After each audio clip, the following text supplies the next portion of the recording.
Yan guys, yung mga trabaho ng mga abantero dito sa Davao de Oro. Yan oh, walang mga ginagawa kundi nakaupo lang. Ang sarap ng buhay, ang sarap pag apak-apakan ng yung liig guys. Tingnan mo, wala talaga oh, nakaupo lang. Ito yung mga stock nila guys. At yan, yan po, gagalingin pa yan para magiging ginto. Yan. Dito sa lugar ng Davao de Oro, guys. Oh, yan.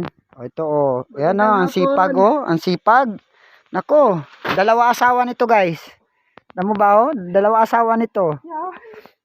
Yan, ito pa isa. Ito asawa nito, mga anak na, guys. Oh, ang bata pa, pero ang laki na. Yan. Ayun pa isa. Yun. Oh, ang laki na, ang bata pa. Ang bata pa, pero ang laki na. Alam nyo na kung anong malaki guys. Ito guys.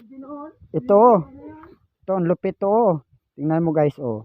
Yan ang mga buhay ng mga taga Davao de Oro guys. Mga gold mining oh. Yan oh.